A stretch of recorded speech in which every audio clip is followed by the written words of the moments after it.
It's Lissandra instead, the safer option. Slightly simpler one to pull off. Also, Pirean's most played.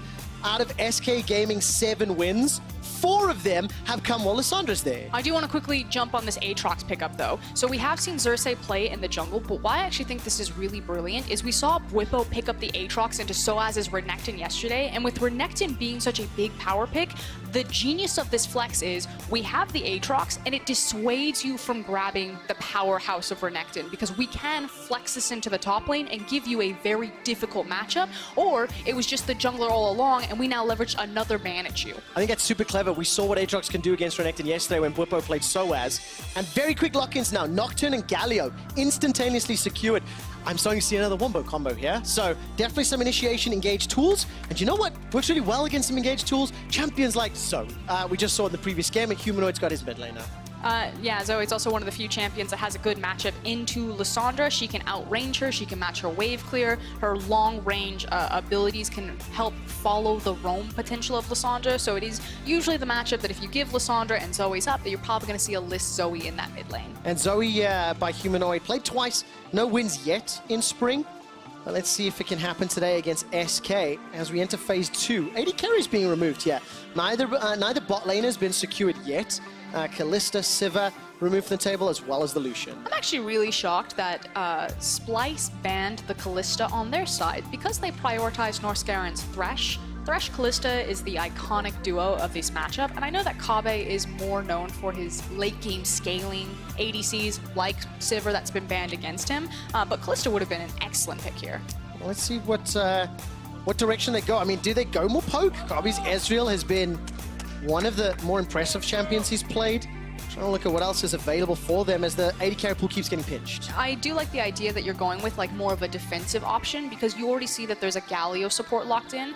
While Thresh and Galio can both be very aggressive kill-oriented bot lanes, I feel like Thresh can kind of play both sides of the coin. He can be more defensive with his Lantern. So if you do see the Ezreal pick up here from Kobbe, they can't just say, okay, we see the Galio, we know that you want to go all in, we're just going to deny it from you and absorb a lot of that pressure. All right, a lot of time to figure out what they're going to be locking in, and going to be that blind Kennen once again, assuming Werlyb's going to run some of those options, and this will give us an indication that Xerxe's running the Aatrox in the jungle, most likely.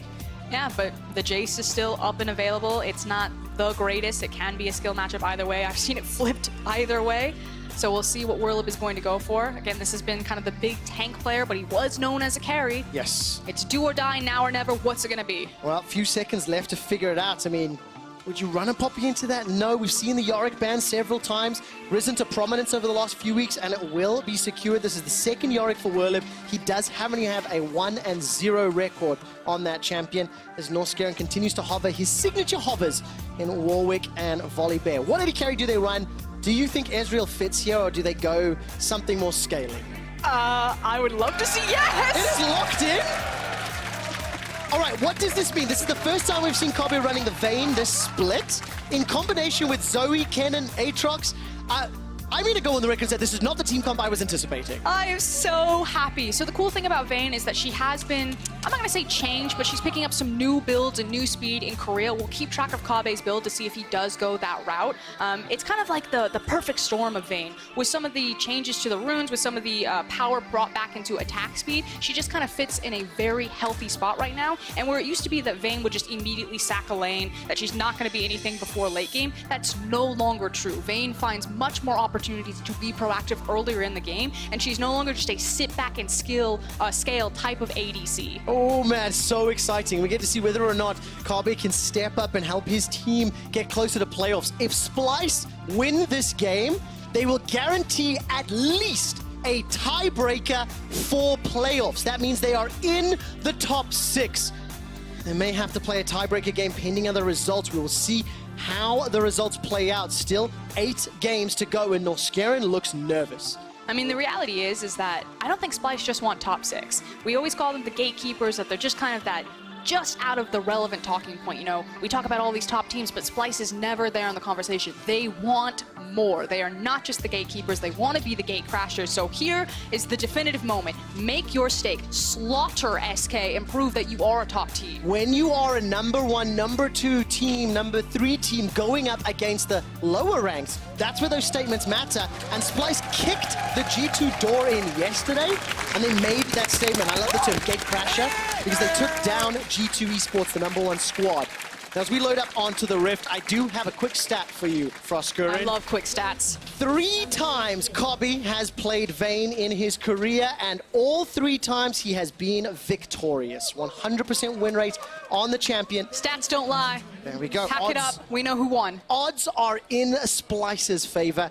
They're 9-6, and they're also, by the way, in the race for second place. You know, they are touching distance from Vitality, and if G2 beat Vitality later, they could be on the same number of wins and losses at the end of the week. With only 3 days left in the LEC Spring Split, things are getting very spicy. One might say, every game counts. Hashtag. Yes, okay. exactly. A few fans there not super excited about that one. But let's turn our attention now to the draft, because it is... I understand SK's draft a lot more than I do Splyce's, but where do we anticipate most of the action to you know, begin from as we go through the early laning phase? Usually you would look at the junglers, but for me, I'm still just all looking at the bottom laners. I was trying to pull up Kobbe's runes. You can see that he went for press the attack and the domination. So the thing is in the domination, he's going to take Taste the Fear, I believe. Basically, it's about sustain. A lot of the Vaynes are now maxing the W as opposed to the Q, even though the Q got buffs. And it's about putting out as many auto attacks as possible, making sure that you're abusing the attack speed that you're going to load into your build. But because you're getting so much kind of passive lifesteal, she becomes a lot tankier, and the ability to put out sustained damage and survive sustained fights is much higher for the Vayne this time around. Ooh, okay, so let's see. And on a carry, like Mr. Kobbe, who has been very reliable, very consistent. I actually saw several comments on Reddit and social media as well, just talking about how this guy is just, he's been good for such a long time, but he's on the periphery of being the best. You know, there's always some people that you can argue and contest, but there are very few players that are as reliable and as consistent as this man. It's, you know, what do you want out of your AD carry? Do you want flashy? Do you want the crazy plays? Or do you want that backbone and that consistency? Because that's what Kobbe will give you. My only issues with Kobbe, and why I kind of keep him out of that conversation of best ADC, is that I feel like Kobbe is a win more ADC. When you align the dominoes and you allow him to just knock them down, which he can do on a champion like Vayne, he'll execute every time, but he has rarely been the ADC to kind of set up the dominoes and make the plays for himself, where someone like Reckless or Upset have done that. Well, I really like the options with the Zoe, with the Thresh. There are some tools to be used. Xerxe gets a little bit of a helping hand here. And Dreams as Winds of War. And while we see Xerxe on the screen, one of the guys that can set up these plays on a champion like Aatrox, take a look at some of the impact he's had. He's one of the more proactive, impressive early game junglers. I actually think it's really important that Xerxe was contesting the Krugs away from Selfmade and Nocturne. Krugs is one of the camps that has the most experience into it, and as a Nocturne, you're in a race for level 6. And Selfmade loves Krug camp. He does this all the time because he's all about me, me, me. He wants to get as much power on him before he transfers it into the lanes. By upsetting his Krug camp and forcing him to extend dangerously to go for Krug camps, which now is being warded by Chachi, you set this trap. You know Selfmade is going to go for this. Ooh, Selfmade is going to see Chachi though, and vice versa. So unable to secure the camp, but the damage is done. He's lost the XP. And it's a huge cross-map play just to slow down Selfmade. And it seems so insignificant and small, but it can be a big factor on a champion like Nocturne that is so reliant on that EXP and is so reliant on paranoia. And on a player like Selfmade. Take a look at Dreams, decides to go with the Justice Punch, condemn into the wall, forces the flash away. Norskeren unable to land the death sentence, but a summoner-less Galio could be picked off a little later. And just to go back to that point, a player like Selfmade that has been the game changer, the man that if he doesn't initiate plays for SK, the team traditionally has not been able to rally without him. Yeah, and look at him right now. He's like, I wish I had something to farm. My mid laner is gone. I'm only level 3. There's no crab for me to take. And he's just basically waiting for his camps to spawn. Yeah, chicken camp just respawned as you started that discussion there. Frosk, so Selfmade a little behind, currently a level down. We'll keep an eye on how quickly he does hit there. He just did 4. So he's clearing out his chickens as he's going to push back. And remember, Dreams No flash available. Teleports on both AD carries. So they're going to set those ones up. And it is a pretty even CS game right now. Pickaxe and Fairy Charm secured for Crownshot. The nice thing about the Fairy Charm is that it just has a really high resale value, so a lot of people will just pick it up and then sell it on later down the road. It allows Kaisa to just sit back in the lane and spam her W. Farm from safety. Play a little bit more defensive, especially when your support is a little low down. And we've seen how Kobbe and Norskeren are pushing very far forward. And we just caught a glimpse there. Werlyb finally helping Selfmade pick up the crab. And I want to turn our attention to Werlyb a little bit. I was going to say... Yeah, that confused me. Probably a spectator bug. I held my breath. Papa Smithy taught me this trick. If they don't move, probably a bug. Let's spend a moment or two talking about Werlyb. He's got the Conqueror Yorick. He's down a little bit of CS, I think, as you might expect, early on into a Kennen matchup. But, you know, big pressure on his shoulders to become a split-pushing threat on this champion. I mean, big play, too. He went back and bought a Sheen. So he is looking for these pretty aggressive trades here, and he may actually find one with some assistance. All right, Pirean will just step over the wards, and Xerxe with Flash and Lightning Rush.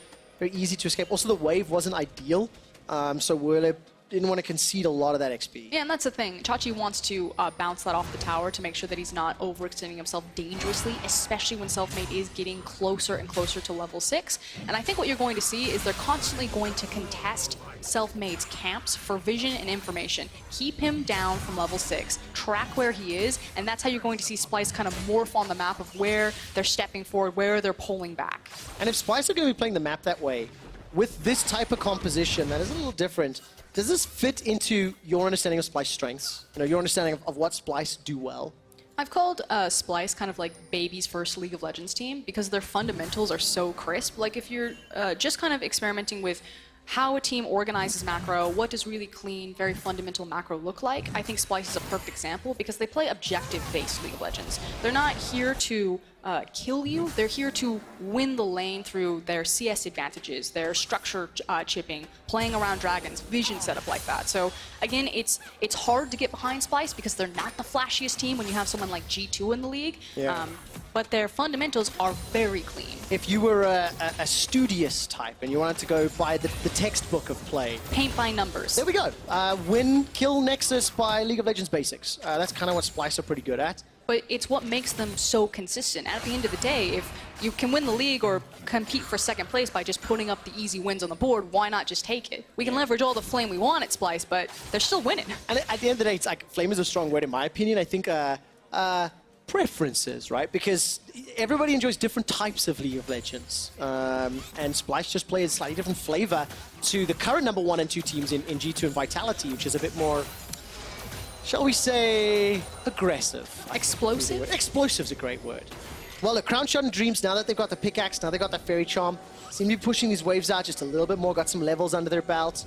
Kobbe as well as Norskeren getting close to level 6, and as I look at the mini-map, Selfmade does have Paranoia available. They're looking for the cage on Zoe into the Paranoia. All right, Morning Mists will come down. It's going to be a good damage. Exhaust by some time. Cleanse is used as well. Humanoid escapes with his life after using every single ability.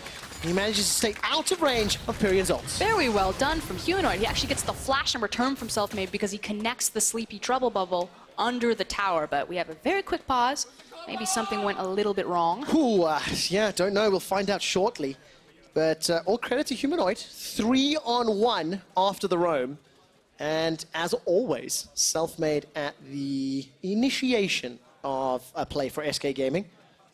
SK Gaming, by the way, 33% of remaining scenarios and results get them into playoffs. And them watching Misfits just lose is a gigantic advantage. If SK win, puts distance between that 6th and 7th position. How many of those stats do you have memorized?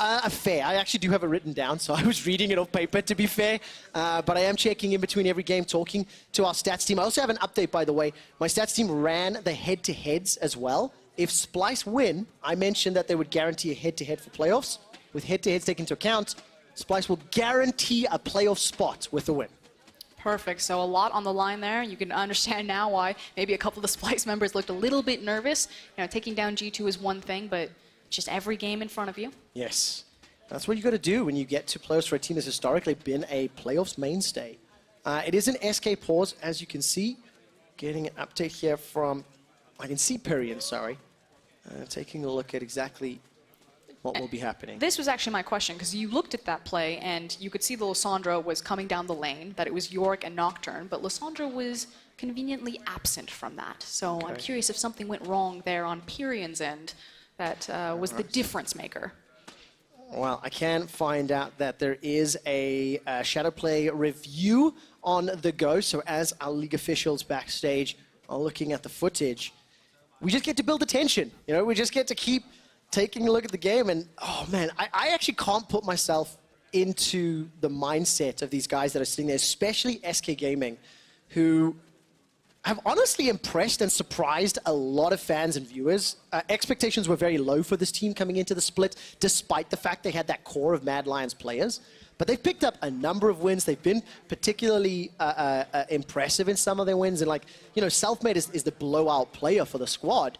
They surpassed all power rankings and expectations from pre-split to now where they stand. And I think it's because it's not just Selfmade to sing his praises. Pirean gets a lot of praise from so many different mid laners throughout the league, even though it feels like competitively on stage, you know, the Friday, Saturday games, that you're not seeing Pirean have these big pop-up performers. But again, anytime you talk to someone, his name always comes up. Yeah. And it's kind of these small intangibles behind SK, because if Splyce are so good at their fundamentals, SK are a really good momentum.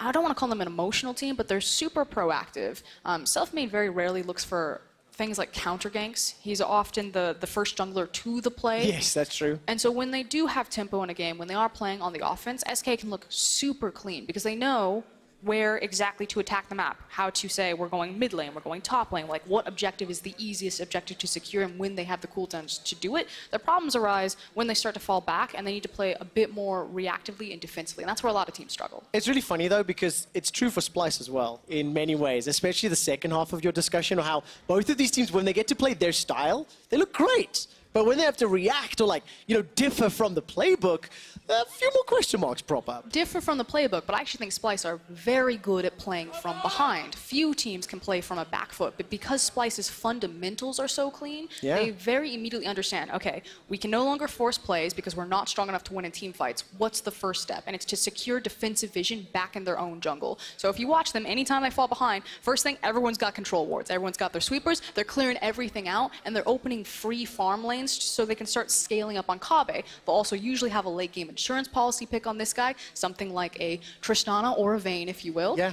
And they'll just start making clear funnel paths for him to get those items and then look for the big 5v5s. I think that's really important. And, you know, one of those memes from earlier in the split was that if you get past 35 minutes in a Splyce game, Splyce are going to win. You know, they have a reliable late game. And it's a testament to everything you've talked about in terms of their fundamentals, their basics, their ability to neutralize other teams that are unable to punish them. Yeah, but that's the thing with the language. It's like, it's putting the decisiveness in the other team, like, oh, you know, I decided to take this to 35 minutes, and it's taking away the agency from Splyce. No. They are very good at getting the game to 35 minutes, whether they're winning or not. I think that's super, it's really, really nuanced, and it is very impressive. And it's kind of a similar way that if you want to beat G2, you as the opponent have to counter their strengths, whether that's in draft, whether that's playstyle, but, you know, the onus is on you to take away their power. And the onus is on other teams to take away Splyce's power and their reliability. And why I was so shocked about G2's priority of something like a Karthus jungle is it's very easy to attack Splyce in lanes. Xerxe is the very proactive early member from them. He is a very gank-oriented jungler. This time around, he's attacking Selfmade specifically, so you're not feeling his presence in terms of ganking top lane, ganking mid, ganking bot, but it's, you know, stealing away Krugs, making sure that he's shadowing where Selfmade is, trying to disrupt his flow. Yeah.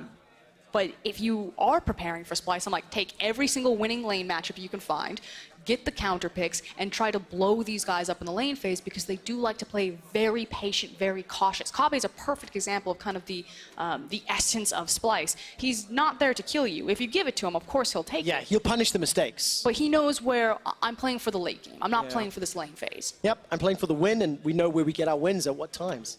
So while the officials continue to investigate, we will just keep chatting. And my stats team, they continue to run the numbers. There is a whole bunch of scenarios. We're talking over 16,000 options left. So as I've mentioned, if Splyce win this game, not only do they guarantee playoffs, they also 100% guarantee Vitality make it into playoffs as well.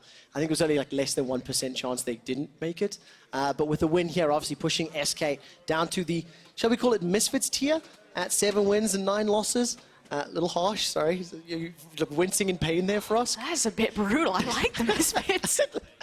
Well, yeah, I mean, obviously if SK join them, then the win-loss difference will guarantee Team Vitality are locked into the top 6 along with Splyce. I mean, the fact of the matter is you have legacy orgs like Schalke, like Misfits, and now SK joining them down there. And SK could very easily be the nail in the coffin to seeing one of these fan favorites not make it into top 6. What's even more exciting is the new teams in XL and Rogue. They could be the ones digging the hole for the coffin to go in. Yes, other teams can obviously complete it, but you can't afford to lose those games. And the upsets that XL have pulled off has made it very, very interesting. So yeah, guys, unfortunately we do have this extended pause.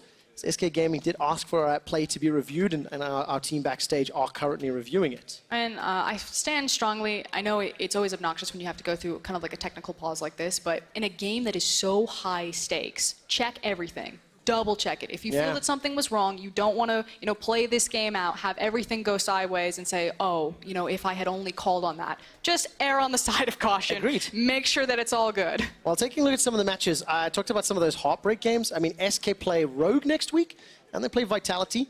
So can't afford to make any mistakes there. I mean, Vitality's going to be a super tough game. And for Splyce, they've got Misfits and Fnatic. So, Splyce, as you mentioned, could eliminate Misfits with a win if they win here today as well, and you start to do the mental math of wins and losses. Yeah, it almost feels like at this point that Misfits are going to be eliminated just because they have lost the game. So regardless of all of the good ground that they made in the first half of the split, they don't control their destiny anymore. It's just been spent. Yeah, all that good credit is removed. It's a very, very difficult scenario. We thank you very much for the coach shots as well, production, as the teams continue to chat and fans here. Also, I've been talking a lot about the Portuguese fans because they were here making noise yesterday, but I also believe there's about 50 Danish fans here today. 37 of them, and wait. As you can hear. Now, the last time... Wait. Yes. One guy from Norway. Who is it? Is there one guy from Norway? Yeah, I was talking to Martin backstage. Okay. We actually have a Norwegian scriptwriter, so that's a shout out for him as well. Now, I am disappointed because the last time there was a Danish bus, everybody had Deficio faces. And I guess he's just not that much of a hot commodity anymore. So just one guy with the face. Warms my heart ever so.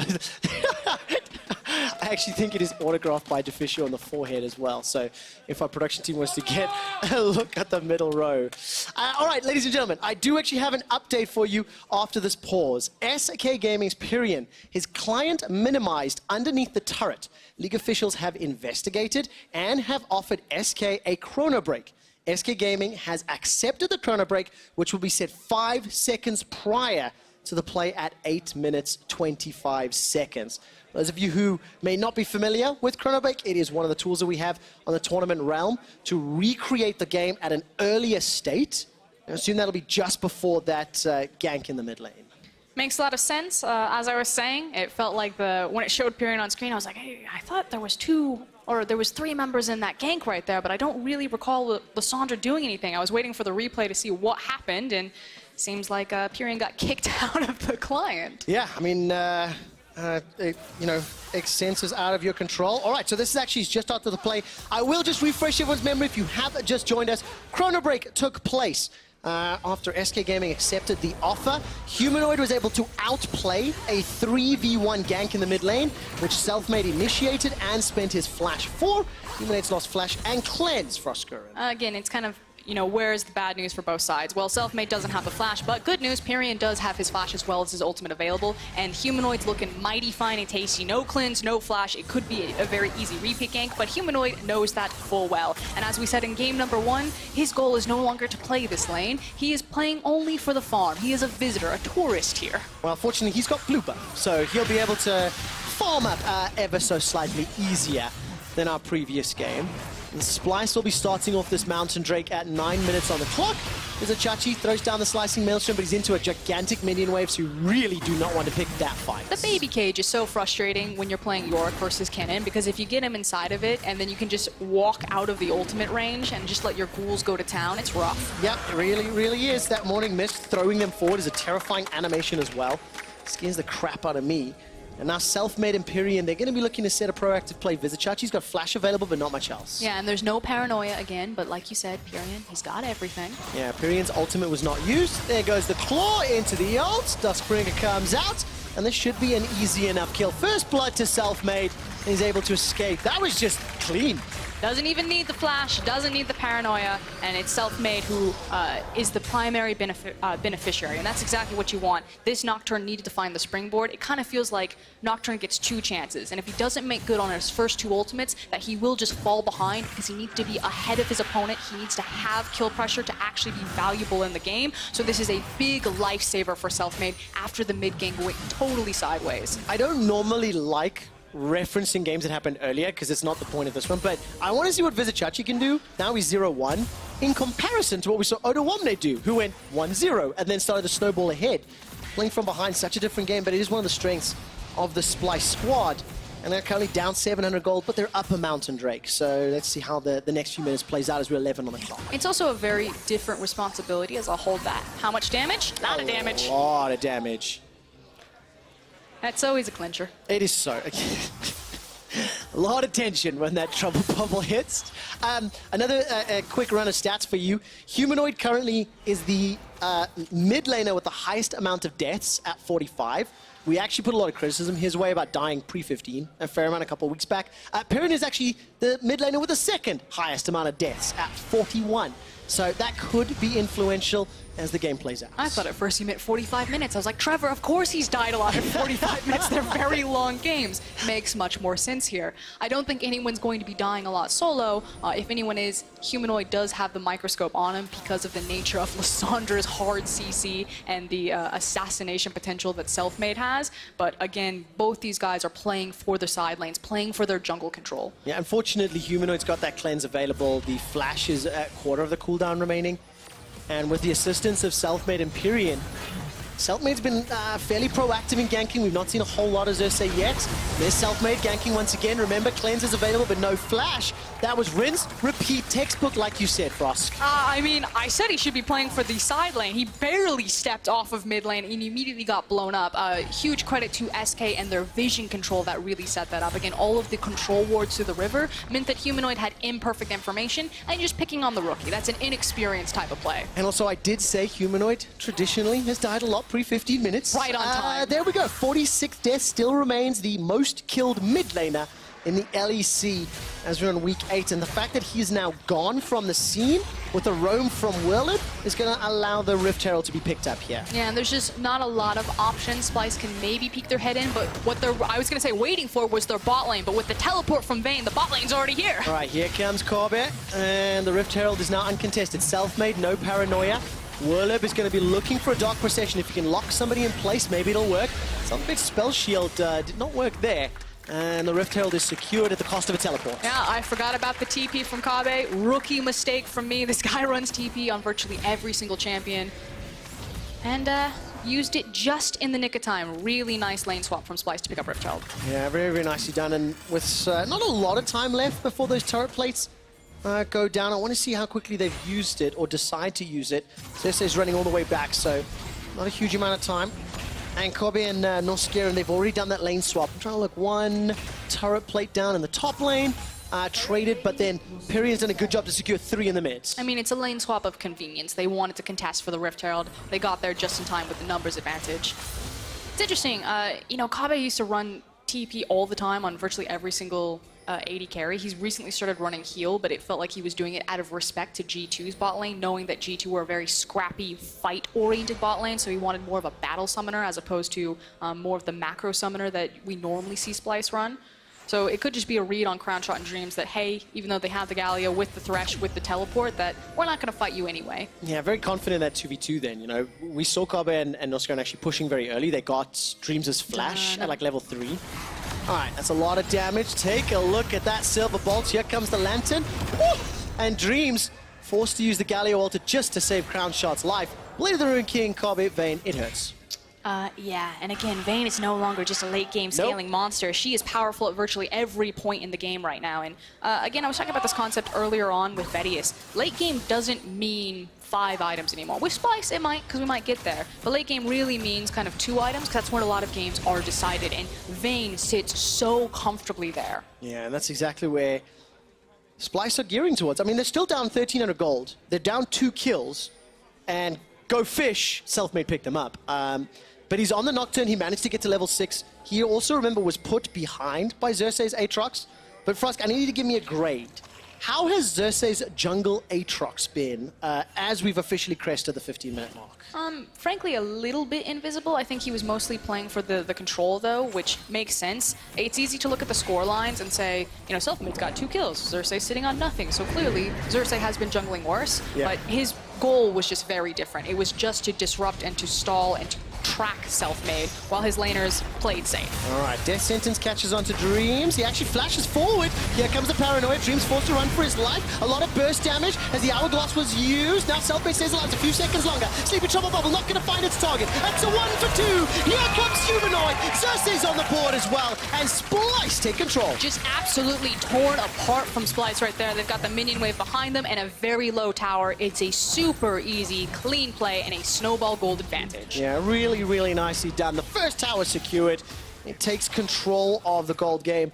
And just as I ask about Xerxe's performance, he's involved in the team fight or the skirmish that allows Splyce to take control. It will be at the cost of him in tower, though, and we're going to see this one set up from the start. Take another look. What was curious to me is how quickly Zoe was actually able to get there and participate in the fight, because Pirean and Zoe are racing up through the side lanes, and I believe that Lissandra is caught by the Sleepy Trouble Bubble as she came into the fight. Oh, Vizicsacsi 0-1. Not going to be able to find the kill just yet onto Crownshot, but he committed everything, including the flash. With Crownshot pushed out of the lane, there is some time to do damage on the tower. Instead, Drake number 2. And it's normally for Splyce games, you have so much time to run those replays, to look at the long team fights, but Splyce are playing actually very quickly right now. We talked about how a lot of their champions really spike right now, and Splyce don't have to play late game, they just choose to. And you said at the beginning of this game, which feels like a long time ago now, what did their win against G2 yesterday mean? Wait, Trevor, that's it. The pause took so long that we're actually in 35 minutes already. Oh, that's next level macro for Splyce. They will secure their second tower. It will be at the cost of the top outer, though, as Werlyb has been able to push it down. He's still 0-0-0 on this Yorick, working towards the Trinity Force. But I do like that moment, is like, you know, you have to try to understand the best of 1 results and the impact in Norskeren. Flay will not find its target. Here comes Xerxe, stepping forward with the Darkened Blade, and Pirean did not follow the claw. Meanwhile, down in the bottom, a lot of damage being thrown into Kobbe. He solo kills Crownshot. Didn't even see how that one happened. He just dunked him. He just isolated. Xerxe and Norskeren, their only job wasn't to find a pick. It was to isolate the 1v1 between Crownshot and Kobbe. And Kobbe just took the smackdown on Kaisa. 1-0-3, 100% kill participation. And Mr. Splyce, the man of the hour. All right, let's see how this sets up. I'm assuming a condemn into the wall. I'm assuming he's going to pop ultimate to make sure that he stays in stealth longer, so Crownshot really had virtually no time to react. That was actually beautiful. Nicely done, Kobbe. Last pick Vayne, making it work. Yeah, and again, it's on the control ward, making sure that you pop Final Hour when you're still in Fog of War, and then activate your stealth. So you're just limiting that tiny window that they have to react to you defensively. Yeah, and what was it? Paranoia as well as Galio Ultimate Hero's entrance thrown in there. Grand entrance rather for added measure. But I'm going to go back to what we were talking about. You know, yesterday versus G2, Splyce did pick up that win. It was very convincing. It was very controlled. It's actually fairly reminiscent of this game in many ways. You know, kind of slow-ish start, not really conceding anything. Picked up first blood, 700 gold lead. And of course, we got the average game time there, just for the lulz. But Splyce won that game significantly early and significantly more confidently. And you can see by these plays already, they're setting up the momentum to do the same. They've got another one.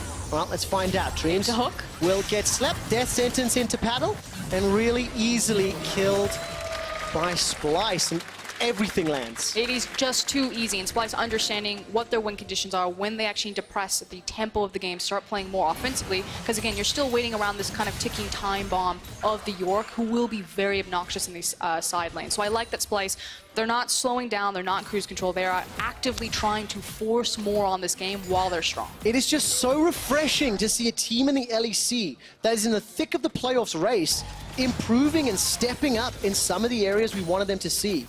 And Splyce, just when the going got tough, on the verge of applying pressure to Vitality.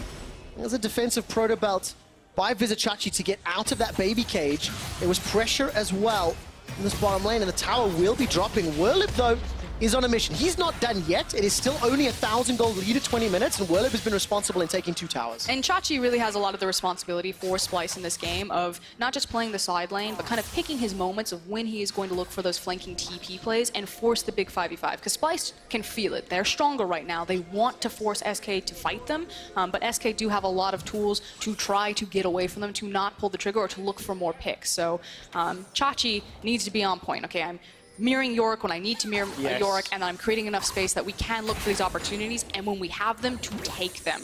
Yeah, and yesterday, as Frosk might say, was robbed of player of the game. He was robbed. Nomination, exactly, it's what I just said. I just want to take the moment. Chachi, you had an incredible Renekton performance yesterday. You deserved that player of the game. How difficult is it for Chachi in this setup? 0-1, coming up against Werlyb's Yorick, who's already putting so much wave pressure on it. I mean, you can see that Chachi's not having a good time, and the fact that Werlyb feels so confident to flash after him whenever he gets a hold of the Kennen. That said, you still have to respect the fact that Kennen does have a lot of mobility, and if Werlyb doesn't get the burst damage earlier on from his rotation, he doesn't want to chase too far from Kennen. So I don't expect anyone to actually die here, but I do expect Chachi to team fight. Oh, Dreams gets stunned, death sentence, chains. Come on, guys, this just looks so painful, but Dreams survives. Dreams stays alive. Vizicsacsi, the caster curse was thrown down. Now Kobbe is unlocked, picking a fight with Selfmade, who's got the GA. Dreams goes in with the ulti, gets back out. Dreams, you cheeky bugger! He escapes with his life. That's now a kill back in reply. Dreams goes down as Kobbe tumbles and ducks and dives. The death sentence will not find a target, and Werlyb wants to clean this up. But Pirean might go down, gets the ultimate. Kobbe gets 3. He tumbles again, turns onto Werlyb, finally goes down. Werlyb picks up the kill with the last rides. He's chasing in a Norskeren. Norskeren needs a blast. Kobbe will not find it. Crownshot takes him out. I cannot wait to see the replay on that. I think the paranoia was huge because it was a choke point that Splyce were trying to chase into and then didn't have the vision to finish off Dreams and got obliterated by Werlyb from the side.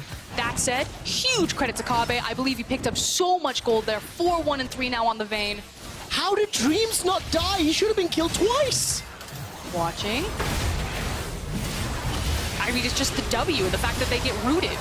So Pirean right on time, zones the fight beautifully. They can't chase in, and then it's kind of a free-for-all who's going to... I can't believe Dreams goes back in and it gets out. Such a bold call. Well, nevertheless, Kobbe, I mean, he did so much work and makes this almost an even trade. I mean, anywhere you looked on your screen, there were pretty crazy plays. The fact that Norskeren got the death sentence hook actually set up Kobbe to even look for the triple kill. The Thresh had to come in just in time to save him, to allow Splyce to even clean anything back from the back half of that team fight. I think that ended up being a 3-for-4, but it is still extremely close as far as the gold is concerned. There's a Mountain Drake under Splyce's banner, as well as a number of damage dealers.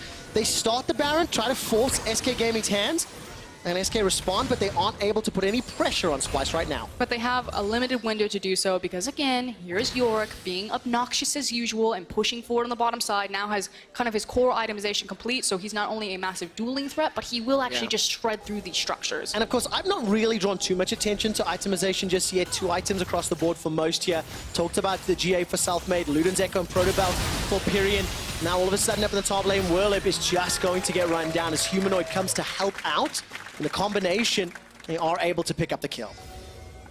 Maybe didn't expect Zoe to be there? Yeah, definitely the case. I mean, if you look at the vision, there's not enough to really play around that, but Werlyb, he's trying real hard to play the side lane game. Anytime you just walk up, get locked underneath the tower and dive, mistakes were made. Yes, absolutely. Pretty simple League of Legends mistake there. But I mean, it is still a close game. It feels to me like Splyce should be further ahead though, for us. Like, goal difference is a case. 3 dragons, in favor of Splyce, but towers are even as well. It's the execution of the team fight. So SK still have a lot of power to very quickly, instantaneously delete someone, and they do have a lot of survivability. This is a Galio and a Lissandra composition, so if you try to grab them, their ability to stall out for everyone else to jump onto it. Speaking of jumping onto. Okay, now a lot of damage here onto Vizicsacsi. He's got no ultimate available, manages to escape with the E and the flash. Still had Protobelt if he had any more threats. But in an elongated sustain fight, so if SK are kind of like this big pick burst potential, I still give the side of sustain fights in favor of Splyce. All right, Kobbe's going to get locked out by that Dark Procession, not able to chase through it, of course. And he threw down the final hour ulti just to try and chase him, but for the time being, next Dragon's not up just yet. I'm looking at Vision. This is just going to be this lane game pressure for now, as both teams are vying for control of one of the next big objectives. And we would assume that it would be Baron. The other thing that I do want to point out is Splyce's composition is harder to execute. It's much easier when you just have to stack all of your R buttons at the same time for SK. So yeah. In terms of margin for error, it is lower on SK's end for the comp. I think it's fair, but then it also comes down to vision and picking those right fights. You can't afford to be in Werlyb's situation, out of position, overextended, and then just getting dunked by an easy trouble bubble. Yeah, that's always going to be the case when you're against Zoe, but you're still looking at, there's so many more skill shots, lower range champions. It's about playing elongated fights from Splyce, so you need to have more information or perfect information, whereas SK have so many tanky abilities, so many tanky champions, the ability to help people out with the Galio. So again, it's easier for SK. I think that's fair, and I also think that when you look at a champion like Kennen, especially a Kennen that's not absolutely obliterating his opponent. 1-2-1, even on CS. Got the Oblivion all picked up there, and Chachi, or Spellbinder rather. I want to see how he uses this Kennen, because like you said, the difficulty of execution, burden of execution falls on Splyce. And of course, one of the real pick tools is those death sentences and those trouble bubbles. Teleport is available for Kobbe, as the Baron has now been started. But they have no vision of this area, so we're looking at Humanoid to at least lay down some of the initial poke. All right, Sleepy Trouble Bubble was out, manages to catch onto Crownshot. The Baron's not going down particularly quickly. Kobbe will be able to make it in time. Trouble Bubble goes in once again. Paranoid by sometime. Look at Pirean. He's been zoned out. Humanoid's forced him away. Slicing Maelstrom into the pit. There's the killing instinct to the backside. Baron is picked up by SK Gaming, but at what cost? Everybody's going down. Kobbe's currently untouched. Humanoid's got the first of the fight. Vizicsacsi gets another before he's taken out in reply. It's Crownshot that takes him down. Kobbe is going to kill SK. Selfmade and Werlyb are running for their lives. Empowered recalls. Here comes Humanoid, but he picks the wrong shot. No, that's not the blast cone you wanted. And it is only a single Baron that gets out, but it's on Yorick. We've already seen how obnoxious he can be without the Baron buff. This is just going to empower his ability to split push. So the best case scenario for SK, if one Baron was going to get out, you wanted it on the Yorick. How do you possibly analyze or call a team fight like this where everybody just jumps into the pit and it is a free-for-all? I mean, for me, I was basically looking at Vayne. I know everyone's going to ooh and ah because Pirean is going to get absolutely smashed there from the Zoe. The Chachi ult comes in and it zones everyone out, but Kobbe gets to walk up to this fight and basically just stand still as Vayne. She's going to push in, get locked up into the baby cage, and then immediately condemn Crownshot into the wall and pick up all of the kills. Well, locked inside. He's like, I want out. Oh, man. You know what? If I were Kobbe, I think I would just buy a... oh, that was such a misplay. I think I would buy Rapid Fire Cannon to just try to get at least a shot. He's got Phantom Dancer instead, obviously. Well, Phantom Dancer fits a lot better right now in terms of third items. This is the pretty stock standard build. As good job, Humanoid. Might have missed the final Baron kill, but you got the Pirean out. Man, so much damage. 6,000. Here comes Chachi. There's no slicing Maelstrom. And instead, we'll just be killing the Maiden of the Mist. And Splyce will be content. They've got themselves 4 dragons to their name. They picked up the Infernal. While we're in that replay, it is still even in gold, and it still feels like Splyce are winning and leading, but SK have got a lot of tools. They got an easier to execute composition. So give me some predictions for the next few minutes. Where do you see SK trying to, I think, gain control of the game? That's what I want to know. I think it's all about Pirean and Selfmade and who is going to be their target and who they actually find. Humanoid has done a much better job kind of in the back half of the game, clearing waves and then cheating down to his strong side of the map, making sure that it's not him who gets picked out. He is pretty vital to them because they don't have any safe wave clear outside of the Zoe. Yeah. It's very dangerous for either a Vayne, an Aatrox, or even a Kennen to step forward and to try to clear out a wave against all of the initiation potential of SK's comp. So as long as Humanoid's actually alive, there's nothing that SK can really grab more onto the map as long as he's in the right place, right time. All right, so, and that's something Splyce are pretty good at. They do have an understanding of that, and as we're just about to hit 30 minutes, there's 3 items you mentioned: Phantom Dancer for Kobbe, as well as the QSS, Rapid Fire Cannon for Crownshot, Hourglasses for both respective mid laners, and obviously GA's actually for both junglers too. Selfmade is on cooldown though, and I've seen in this bottom lane, Kobbe was kind of like looking for an opportunity to pick a fight with Werlyb, but the vision you can see is backing that up as well. A couple of shallow control wards from Splyce. And now Werlyb, he's going to push all the way forward into 4 members of Splyce. Paranoia will buy some time, but Werlyb is dead before anybody else can arrive. There is pressure on Kobbe, QSS and heal and flash, and he's running for his life. He's dead! It's Crownshot that picks him up, thanks to the killer instinct. Without Kobbe, can Chachi turn around? 1, 2, another! Falling like dominoes! SK, it felt so good, but it ends so bad! Splyce take the fight! They expended so much to get into the backline for the Vayne, and not only that, but she survived for so long. And yeah, you take him down, but that's a stacked AP Kennen. That's a massive carry Aatrox, and Humanoid is hitting like a truck. There's too many damage threats. Yeah, too many problems to deal with.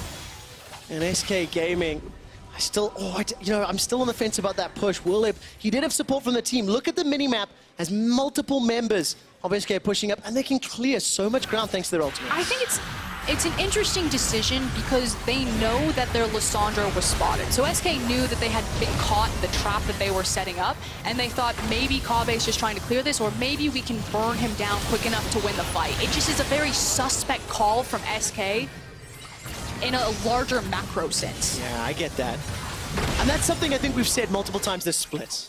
I do think that's fair, as not a criticism, but as an observation of SK Gaming's playstyle. I mean, they're a very young team, inexperienced.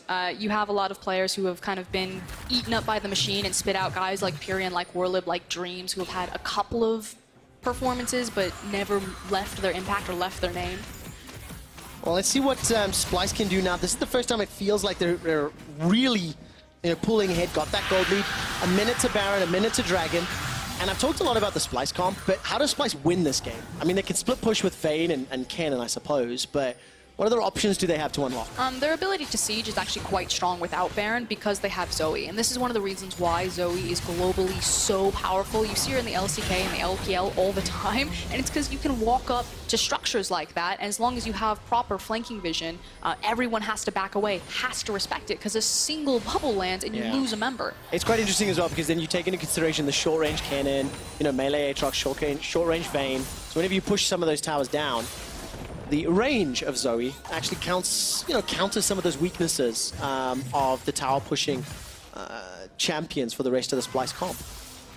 All right, deep vision setup behind the Cloud Drake. 10 seconds to Baron, no real super control for either team. And you have to feel that Splyce will be prioritizing Baron. There's no pressure on Dragon, so Kobbe just picks this up uncontested. Yeah, and it's more important to start the Elder countdown because now that the Cloud Dragon will fall, you have 5 dragons now available for Splyce, and they're opening up another win condition for them. All right, Sleepy Trouble Bubble will manage to catch the Maiden, does not really matter. Humanoid was trying to pick up the additional CS point. Uh-oh, Pirean. All right, let's see what happens. Oh, Pirean! Oh, that's not what you want! Get slept. Easy pickoff, and this should now set up the ability to turn and burn from Baron or an uncontested Baron. Infernal plus Mountain. Here come SK. I think this is going to be problematic. Oh, Chachi. They don't see him. He's got the control ward. Oh, yes. Oh, here comes Norskeren. The box is put down. Werlyb gets caught out. Trouble bubble once again onto the maiden. Uncontested. There's Baron. the Kennen. Here comes Chachi. He's found Crownshot. Now Crownshot escapes with a very cheeky killer instinct and flash. But Dreams, where are you going, buddy? Your team's not there. Dreams gets taken out. Baron secured by Splyce. And even a death sentence onto the maiden. Splyce are in absolute complete control. And it's going to get that much easier to siege now that you have the Zoe in tandem with the Baron buff. But once you have complete vision control of an area, we talked about the strengths of Zoe in sieging, it's also just control over Fog of War. She is so devastating in professional play because the teams know how to play around Fog of War. Probably why your Zoes in solo queue don't feel as impactful. Yes, absolutely the case. You have to utilize all of those tools. Communication, coordination is key. And we caught a glimpse there, by the way, Froskurinn. Little ghoulie on picture-in-picture, taking down a tower. I hear VODS in my head saying, live your best life, Ghoul. Live your best life. For any regular viewers that saw that meme a couple weeks back, that's a shout out to you. So Splyce now pushing down top lane, 5k gold up. It's been a very fun game to cast because the team fights have just been epic. Literally everybody's been involved. To me, they look a bit like a Thunderdome. Like, 2 teams enter, 1 team exits, but everyone's just putting like a Venn diagram of murder on top of each other. I really like that. We had Max enter the Thunderdome. In the end, though, Splyce, 35 minutes, Splyce activated. They have been all game, let's not kid ourselves, but we've now entered this area of the game where they've got Baron, they've got the ability to siege, they've taken down 6 towers already. It's just the inhibitor turrets left standing. And there's so many tools to play with. Kobbe, 4 items completed, i.e.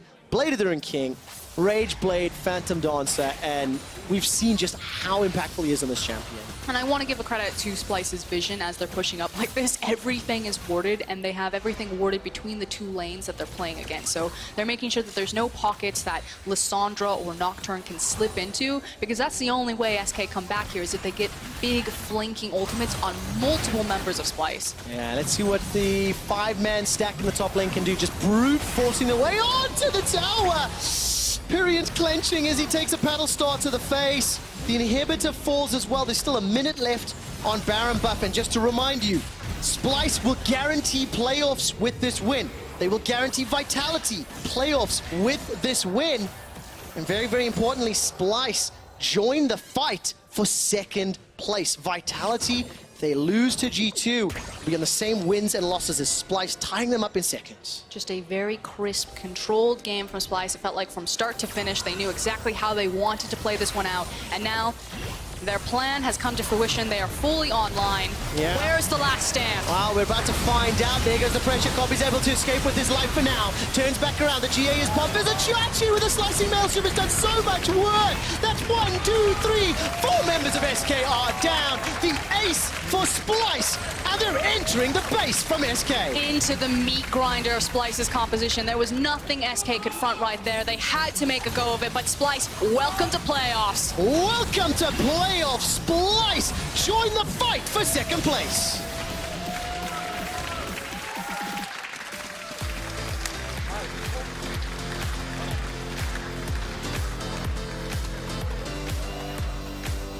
Two things.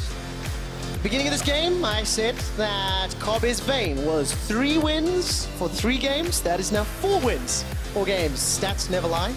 Second thing, for you, Froskurinn, what do you make of Splyce's performance in week 8 after taking out G2 and SK? I really liked the game plan from this game, especially in the early game. I think it was a great read on Selfmade as a jungle to contest his camps like that. I think it was quite risky to go for a jungler that needs so many resources and then not have the laners to back you up or to protect you getting those resources in SK's sense. I know it seems like such a small, minute point, but again, Xerxe was a big factor in that early game in making sure that he put some speed bumps or some roadblocks in front of Selfmade, taking over a game, which is the primary win condition of SK, so... Yeah, really nicely done then. Even though it's slightly less, visually understandable, Xerxe's impact, we're able to pick it up. See Kobbe and a lot of Splyce fans here. It's giving high fives as they meet and greet. Splyce are guaranteed playoffs. They have got themselves 10 wins, 6 losses as they end week 8. And if Splyce can keep this level of performance going to week 9 in the playoffs, they are a threat. And they can potentially shake that moniker of gatekeepers. I also want to give a huge shout out to Norskeren and Humanoid. It felt like when we were examining Splyce closer over the last few weeks that if their mid game falls apart, what's happening? Well, it feels like their mid and their support don't necessarily know exactly where they need to be on the map. You know, when Norskeren plays Pyke, he looks flashy, but he's not where he needs to be, placing down the vision at the right time. Thresh, it was like a perfect happy medium. Norskeren was constantly with his team, shadowing underneath them, placing all the vision, setting up these clean sieges. And the guy who was sieging was Humanoid, and outside getting caught once, had a very clean game on the Zoe. Well, clean game, clean team fights. I just want to bring up the last fight of the game. They're in the mid lane, just ahead of the inhibitor turret. Splyce end up crushing and picking up the ace, but it was a last-ditch effort from SK. You can see Dreams waiting in the wings, trying to set something up, but Werlyb, he got slept before it even began. It was the only pocket of vision that SK had found. They knew they needed the team fight in the flank, and unfortunately the gold disparity spoke for itself, and really clean team fighting as well from Splyce. Oh, they are so good at fighting front to back. They absolutely are. And, you know, when you've got players of that caliber that rarely make those mistakes. Splyce, congratulations. You are now guaranteed a playoff spot. You're in the race for second place. More results when you come in for that to get heated up. Got numbers for you, as I always do, Frosco. SK Gaming's number of scenarios where they make it into playoffs was 51% before the game. It is now down to 14.6% of remaining scenarios as SK Gaming join the Misfits tier at 7 wins and 9 losses. Let's turn our attention to positive key player of the game, Vizicsacsi, Humanoid, and Kobbe at LOL eSports. Who are you voting for and why? I feel like most people will vote for Kobbe because he was flashy on the Vayne, but I really liked Humanoid's performance that game. I think he was quite pivotal on the Zoe, and again, outside of kind of that one early misstep around the mid lane, he was constantly stalling out whenever SK did have offense, were trying to push in. He made pivotal picks when it was needed, and he secured all of the objectives because he was landing all of his skill shots. Yeah, for a mid laner that has died the most of all mid laners, he only conceded 1 of the 2 deaths pre-15, which is an improvement. Good job, buddy. But I like what you said. I mean, the moment you get to mid game, you get to late game, extremely reliable, extremely consistent, and was part of the reason Splyce won. For more, though, we're going to chat to their jungler with Frankie. We have to look up. I'm joined by Xerxe. Yes, Xerxe, we do have to look up because you, my friend, are in the playoffs. How does it feel? It's actually unbelievable because I remember prior to this week, we were thinking that we need to win 2 out of 4 games, and our schedule was actually tough because we had to play G2, Misfits, SK, Fnatic, and they're strong teams. And it was a bit stressful, but after picking the 2 week, right now I'm really happy that we're in playoffs. You must have been feeling quite confident after winning against G2 yesterday. Yeah, it helps us a lot. And the thing is, like, the whole week of practice wasn't going too great, and we didn't get that much practice, and it wasn't going too great. So I'm really happy with the result. Yeah, it seems like not practicing very much seems to work for you guys, which is quite unusual. Can we talk about that first fight in the Baron pit, though? I'm really curious about what happened on comms, because it was quite funny seeing Kobbe come up from the bottom lane. Yeah, so like Kobbe was supposed to match the Yorick, but we didn't realize that Yorick was already with the team. So they just started the Baron, and Kobbe had to run all the way from bot to the Baron. And we kind of knew they're going to start it. And we thought that we can stall. And we did stall, but the unlucky thing is, when I went into the Baron pit, I knew that Nocturne used the smite, so I could have stolen the Baron actually, but because I died in that moment, I cannot smite during the ultimate, so they just get Baron, and yeah, that's really unlucky. Xerxe, it's been a stunning weekend for you, I have to say. I think you've had, at least in yesterday's match against G2, you had 88.9% kill participation. What is it about your comms that's so effective? You're everywhere.